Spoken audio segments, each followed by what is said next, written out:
Sundin ang utos ng mahal na Reyna. Mga dating kasamaan pala ni Lila Sari ang bagong kapanaligay ni Perena. Mahal na sangre. Sapat na ating nalaman.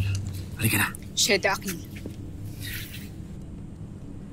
Ang taksil. Axelom, sabihin mo kay Dag tumintayin ako sa labas. Aalis kayo? Hindi kami magtatagal. Babalik din kami kaagad.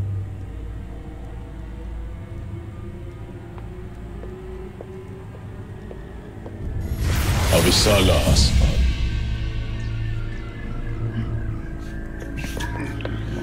Umanin, mahal na hari. Umanib ako sa inyong asawa pagkat wala akong magawa noon. Hindi ako naparito tungkol sa iyong katraidoran, Asvan.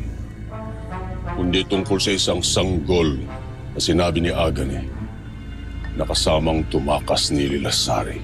Saan galing ang sanggol na dala nila? Kanino ang sanggol na ito? Sa'yo. Sa'yo yun, mahal na hari. Sa akin? Nagbuga ang pagsasama niyo ni Lilasari. Nagsilag sa iyong isang babaeng anak at ikaw ang ama ng sanggol. Kung gano'n ay isa niya dinala ang aking anak. Nasaan si Lilasari?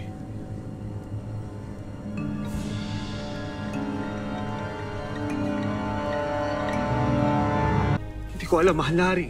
Pagkat nang umalis kami sa kuta nila, naroroon pa sila. Ang mga diwata. Tiyak kong alam nila kung nasaan si Lilasari. Tayo na. Ngunit paano ang taksil na to? Wala na siyang silbi. Napakinabangan ko na siya agad. Ngunit mahal na hari!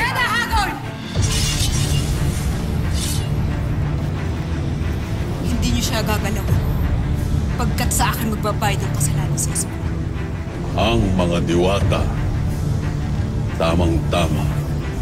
Hindi ko na kailangang magtungo sa Lireo upang malaman kung saan ang aking hinahanap.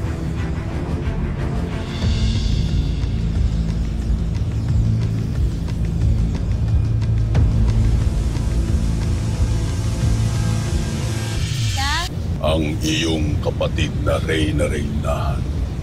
Tiyak kong alam niya. Sapagkat tinulungan niya ang dati kong asawa laban sa ako. Bawang may alam nga ang Reyna. Sa palagay mo ba, pagkakatulo niya ang isang kaibigan? Walang alam ang aming Reyna. Kaya huwag mo lang magkabalain pa. Asbal! Siya na, Agane. Hayaan mong paslangin nila ang isa't isa. Tayo na.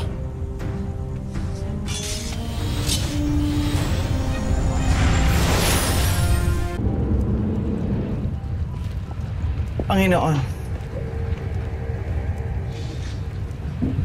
May anak ako, Agane. Sa ikalawang pagkataon ay nagkaroon ako ng isang anak. at gaya ni Perena, isa rin siyang babae. Subalit hindi siya maaaring lumaki ng malayo sa akin katulad ni Perena.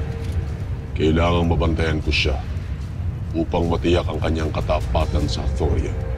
Hindi katulad ni Perena. Nais niyo bang ipahanap sa ating mga hator ang kinaroroonan ni Lilasari? Hindi ako naniniwalang walang kinalaman, sinamihan. Gumawa ka ng paraan upang malaman sa mga diwata kung nasaan ang aking hinahanap.